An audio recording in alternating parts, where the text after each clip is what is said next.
In exploring the dynamics of human relationships, particularly between men and women, it's essential to understand the psychological and evolutionary foundations that shape our interactions. Men, for instance, have historically banded together in groups, driven by instincts of hunting and gathering. This tribal mentality fosters camaraderie, where each member of the group relies on the others for support and survival. The bond formed in such environments is one of shared purpose and collaboration, enabling them to thrive together. On the other hand, women's historical roles have often centered around securing resources, chiefly through relationships. In the ancient context, women's security was tied to the men who provided for them. This need to secure a partner for resources leads to a different kind of social dynamic. For women, the sense of security arises not from belonging to a tribe, but from the stability of a committed relationship. Married women who find happiness in their partnerships tend to exude a sense of contentment that translates into their interactions with others, particularly with fellow women. They feel less threatened, thus fostering a spirit of support and camaraderie that is distinct from that of their single counterparts. Conversely, the environment among single women can often be rife with competition. When resources are perceived as limited, or when the attention of desirable partners is perceived as scarce, women can become embroiled in a rivalry that leads to hostility. This phenomenon can result in a harsh landscape for single women, where verbal aggression becomes a defense mechanism against perceived threats from one another. The stark irony is that the very notion of female empowerment often falters under these competitive tensions. Rather than rallying together, women may revert to instinctive, protective behaviors that can manifest as aggression towards those who are seen as rivals. This complex interplay becomes even more pronounced in spaces where women seek to educate or empower one another. Expecting solidarity among women can be a naive hope in the face of such instinctual drives. When a woman steps forward to discuss the nuances of female dynamics, or to advocate for mutual understanding, she can encounter a backlash stemming from the deep-seated insecurities and competing interests that many feel. The desire to uplift one another can be overshadowed by reluctance to relinquish the precarious sense of security that accompanies singularity. Thus, navigating the world of female empowerment requires not only an understanding of one's personal experiences, but also insights into the broader context of female social structures. It demands a commitment to fostering genuine connections, even when competition threatens to arise. Ultimately, creating a nurturing environment where women can empower each other transcends the impulse to compete. It becomes a conscious choice to reframe the narrative of what it means to stand alongside one another, regardless of relationship status. In examining these dynamics, we reveal a truth about the human experience. Our connections, whether nurturing or adversarial, are deeply intertwined with our instincts, fears, and desires. As we delve deeper into the complexities of female interactions, it becomes clear that understanding these underlying motives is vital to truly cultivating an environment of support and understanding among women. In the early days, men banded together in tribes, engaging in hunting and gathering, fostering a sense of camaraderie and belonging within their groups. In contrast, for women, the dynamics shifted. Their security often stemmed not from group hunts, but from the relationships they formed, specifically those that provided them with essential resources. This explains why married women who are content in their relationships often display less verbal hostility towards single women. Conversely, single women tend to exhibit greater levels of aggression toward one another, as they find themselves in a competitive environment for resources and partnership. The unfortunate reality of female empowerment is that it thrives only in the absence of perceived threats.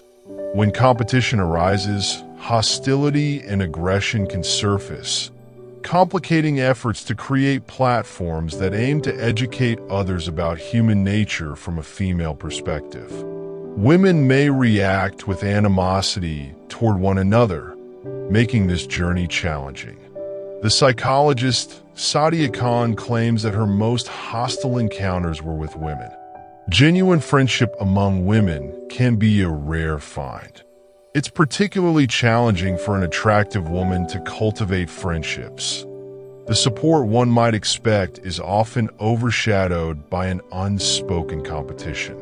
The idea that women universally uplift one another is, quite frankly, a myth perpetuated in online discussions. The truth is far more complicated. For a woman to sustain a genuine friendship with another woman, one of them has to be non-competitive at all. If even a hint of envy creeps in, perhaps over something as seemingly trivial as a partner who is perceived as more attractive or a better provider, the friendship can unravel swiftly. This is why many women opt to form bonds with men, even if those men have romantic feelings for them. The dynamics are simpler and clearer. If there's no mutual liking, the relationship doesn't progress. In contrast, the interactions among women can be more deceptive. A woman may invite another to outings, all while harboring negative feelings beneath the surface. This complexity can be perplexing for men, who tend to operate on a premise of straightforwardness in their relationships. Historically, women's reliance on each other was less acute, as the presence of a male provider sufficed for security and social standing. Therefore, the intricate dance of female friendships, tinged with rivalry and masked sentiments, often plays out in ways that can feel deeply contradictory. In the intricate world of social dynamics, cooperation can hinge precariously on the loyalty of individuals. A single defection, even just one or two, can send the entire collaborative effort spiraling into chaos. In this landscape, female friendships often act as steadfast soldiers within what one might call a reputational army. Here, gossip becomes the weapon of choice, a means of engagement that can cut deeper than any blade. So, what exactly is the utility of gossip? For one, it serves as a non-physical method of conflict. The renowned psychologist and Campbell has articulated an intriguing argument regarding why women tend to shy away from physical aggression. Historically, women's roles have often centered around caregiving, particularly for vulnerable offspring. In practical terms, this means that a woman's own survival is intricately linked to her child's. The odds of a child's survival plummet if their mother is absent, compared to situations where the father is not around.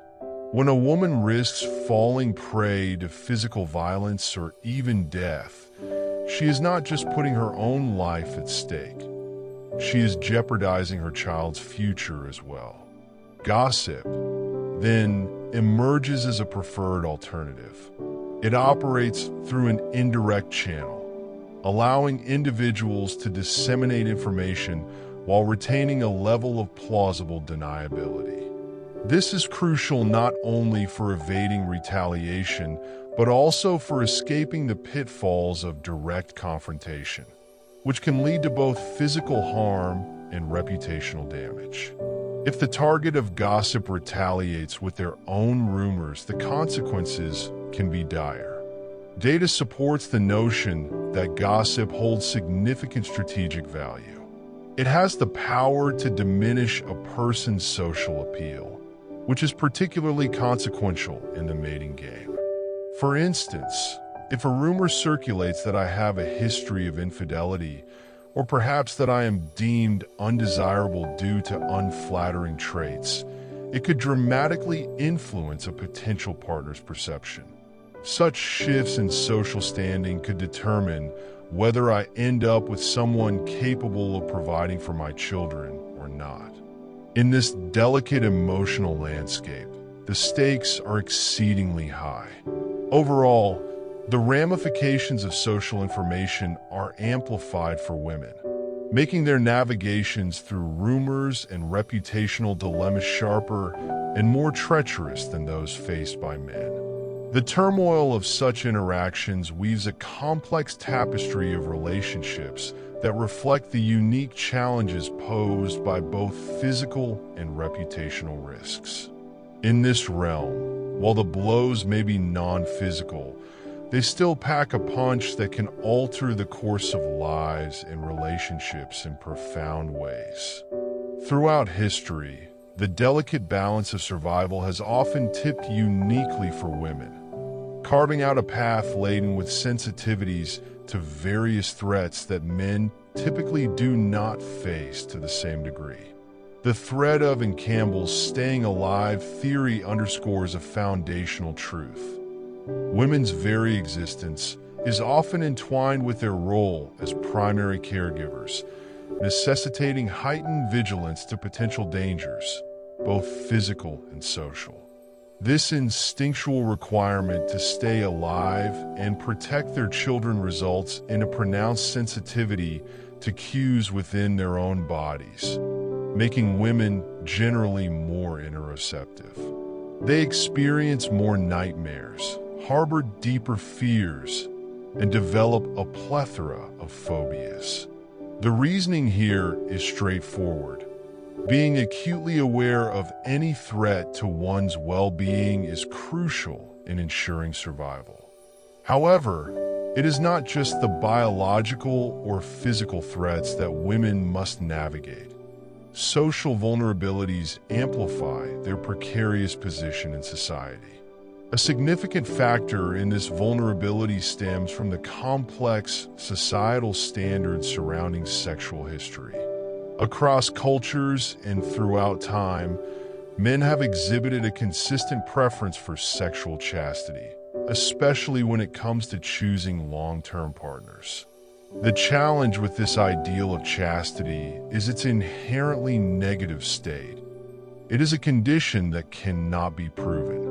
One cannot outright demonstrate virginity or a history of sexual restraint. Within this dynamic, should an accusation of promiscuity arise, the accused often finds themselves defenseless, unable to counter the claim that tarnishes their reputation. One might think to counter with, "Look at all the sex I'm not having. See how restrained I am?" Yet such rebuttals fall flat in the face of reputational damage. For men, these types of challenges differ significantly. If a man is labeled physically weak, he can lift a heavy object to prove otherwise. If he is deemed cowardly, a singular act of bravery can shift the narrative. Women, though, cannot similarly combat allegations of promiscuity. The consequences are profound.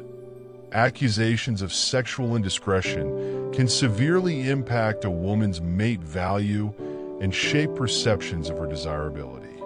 Undeniably, the implications are far-reaching, especially in communities where social alliances play a crucial role.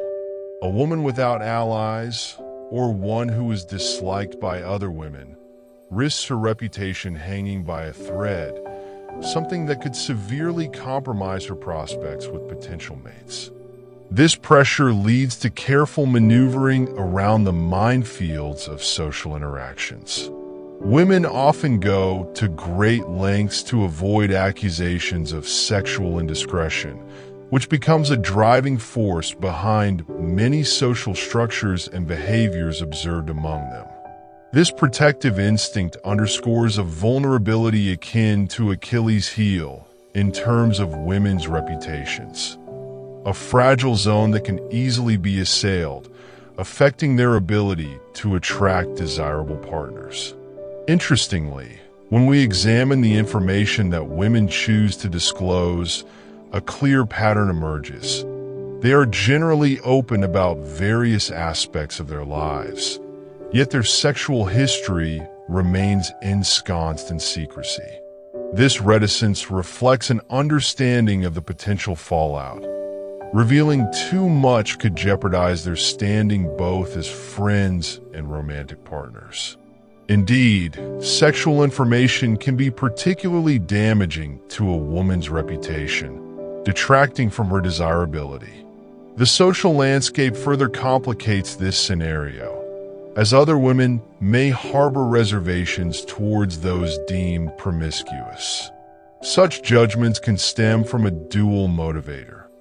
On one hand, they serve to signal one's own sexual chastity, an implied proclamation of, "Oh, I would never engage in such behavior."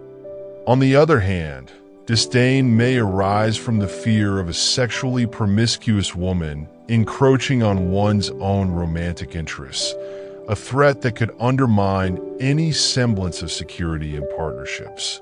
Thus, a reputation for promiscuity, deemed socially undesirable, can have repercussions that ripple through both female friendships and male courting dynamics, solidifying women's vulnerable standing in the complex tapestry of human relationships. In a recent study involving a diverse group of 11,600 participants, an intriguing pattern emerged. Men's job satisfaction remained unaffected by the gender of their supervisors. This raises a compelling question. Why is this the case?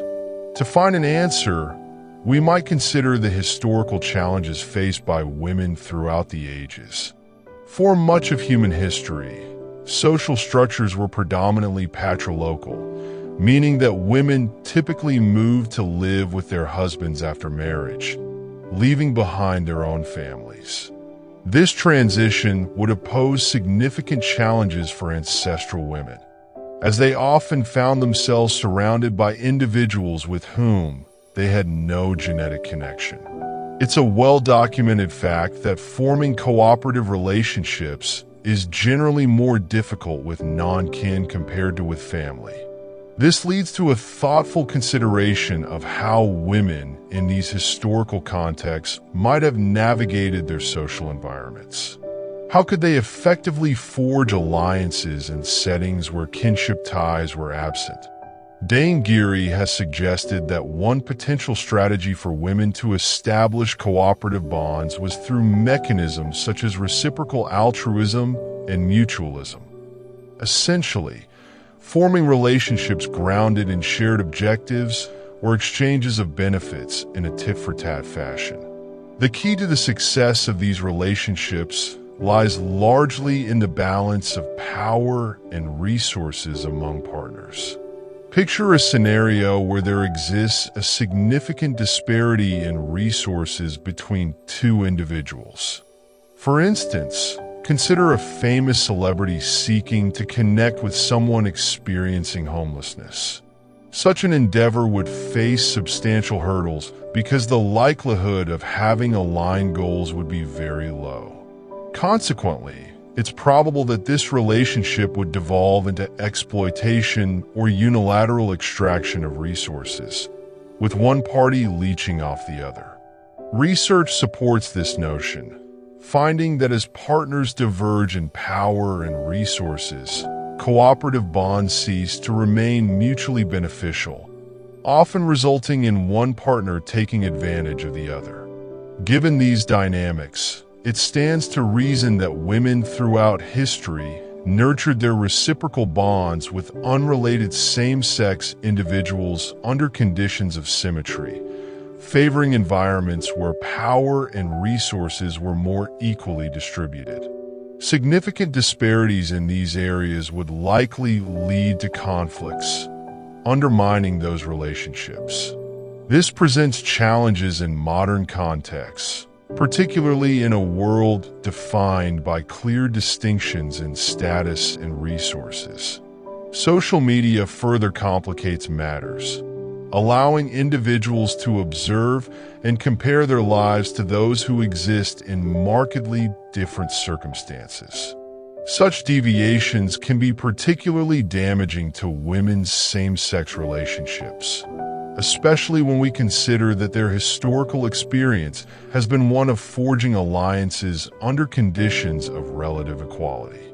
In stark contrast, we are left wondering why these dynamics do not apply in the same way to men. This question opens a fascinating dialogue.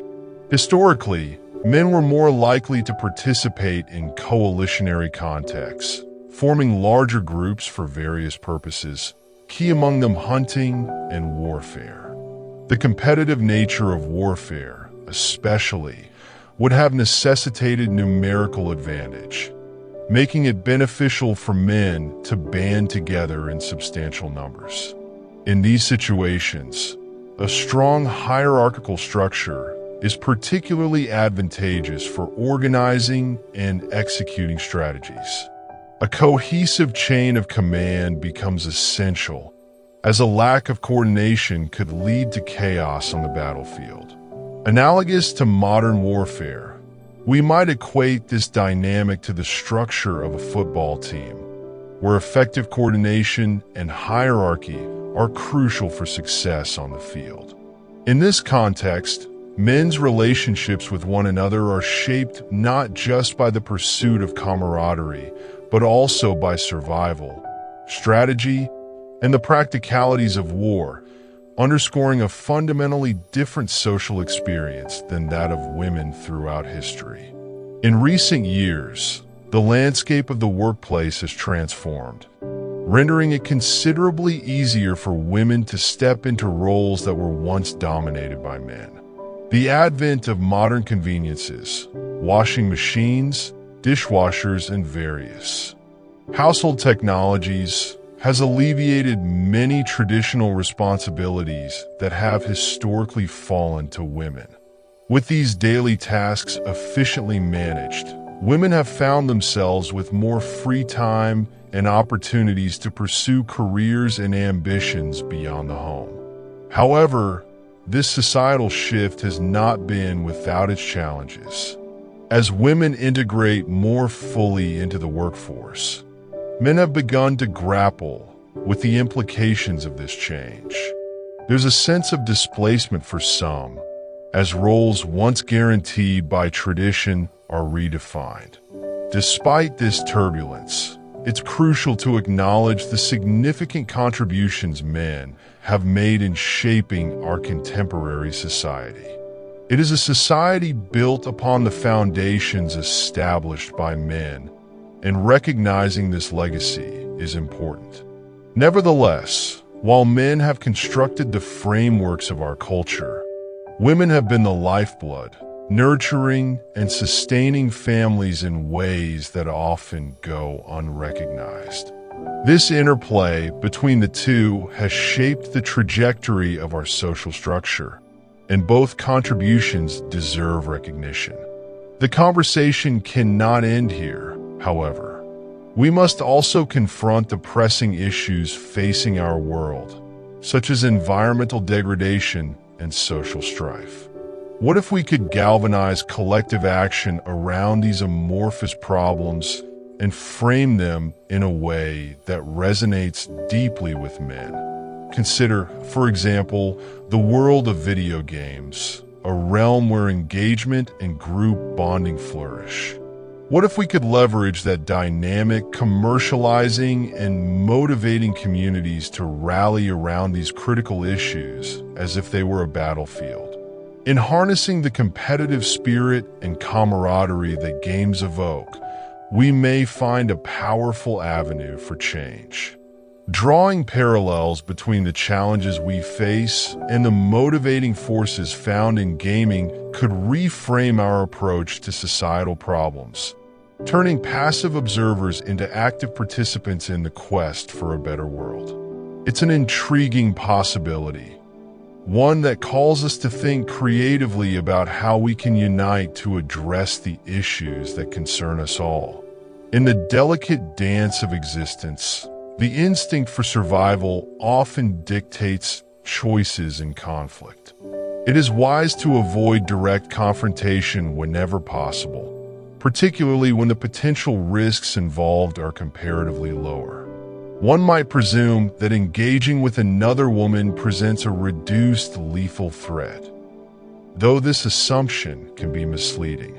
While it is true that the immediate danger may seem diminished, the broader implications of the circumstances can swing the pendulum of risk dramatically. The reality is, though a woman may lack the brute strength to inflict severe harm, the consequences of violence, emotional, social, and physical, can be profoundly more perilous. Thus, one must consider not only the skills of the adversary, but also the heightened vulnerabilities that accompany engagement. This understanding resonates with my ongoing research into the realm of self-protection as a defining influence in the lives of girls and women. Statistically, women tend to live longer than men, a phenomenon that transcends cultures and extends into the animal kingdom as well. At first glance, this might appear as a mere fluctuation in life expectancy, but there lies a more robust truth. Women are generally better caretakers of their own health. They seek medical help sooner, often preventing complications that might arise from neglect. Even in the face of despair, when women attempt suicide, it often stems from a need for support rather than a fatal desire, a cry for help that underscores the essence of their resilience. This protective instinct extends to various dimensions. Consider, for instance, the numerous studies on pain thresholds. Research indicates that women perceive painful stimuli with greater sensitivity, be it in the form of electric shocks or exposure to extreme temperatures. This heightened sensitivity serves a protective function, urging them to distance themselves from harmful situations. Women are also more likely to awaken during the night, a prudent instinct that serves to alert them to potential dangers lurking in the shadows. Additionally, women possess superior immune responses, leading to lower mortality rates from a myriad of health issues. Throughout conversations about social conflicts, it is apparent that women exhibit a preference for de-escalation, navigating disputes with a reluctance for verbal or physical aggression. They may express disdain in private, but will exercise caution to avoid confrontation outright. This inclination to worry, often seen as a flaw, actually manifests as a layer of protection.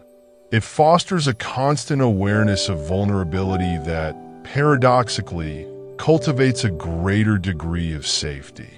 In my observations, these traits should not be misconstrued as weaknesses. Rather, they encapsulate the heart of what it means to be a woman, the drive to survive, to nurture, and to protect. To me, this essence is critical to recognizing the extraordinary strength inherent to womanhood, the instinctual commitment to preserve life, not only one's own, but that of children, family members, and the community as a whole. Understanding this is essential. It highlights the profound strategies women employ to navigate the world, keeping themselves and their loved ones safe against the backdrop of life's unpredictable challenges. In the intricate dance of relationships and mating, a fascinating phenomenon often unfolds. Women exerting influence over one another's prospects. While it's undeniable that men partake in this game too, the severity and implications of female interference are strikingly pronounced. In our society, securing a partner of higher status, one who could provide financial investment and stability, significantly enhances a woman's quality of life. This advantage not only affects her own well-being, but extends to her children as well. Access to a higher socioeconomic status provides that all-important buffer, enabling a woman to choose whether to engage in the workforce or devote herself to nurturing her family. In scenarios where a child faces challenges, the ability to stay home and offer care becomes invaluable.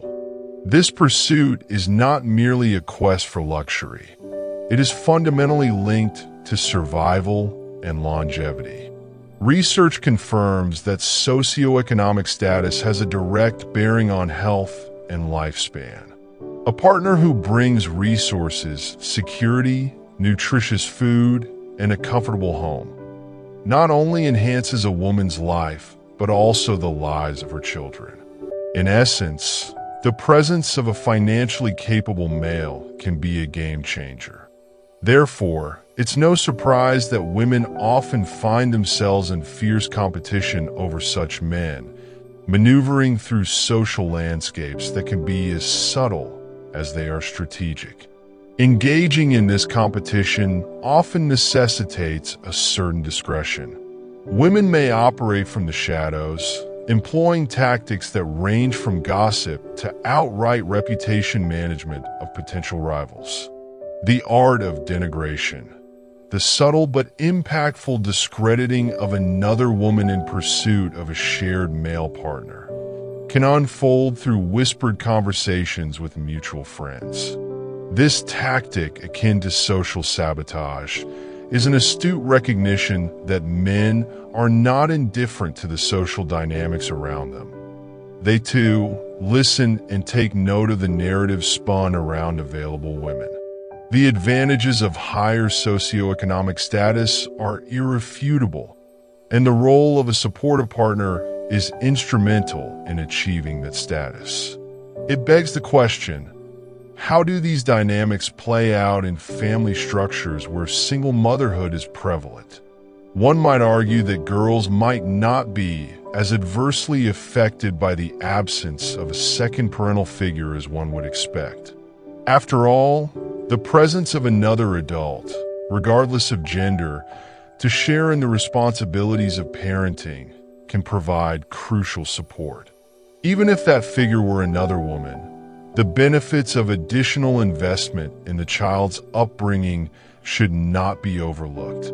As for the boys in this scenario, the narrative appears more complex and perhaps more troubling. Historically, boys have not fared well in traditional educational settings. Their disengagement from academic pursuits raises questions about the long-term effects of family structure on their development. In an era when societal expectations and cultural standards for success are continually evolving, the challenges facing boys today may present a stark contrast to those encountered by their female counterparts.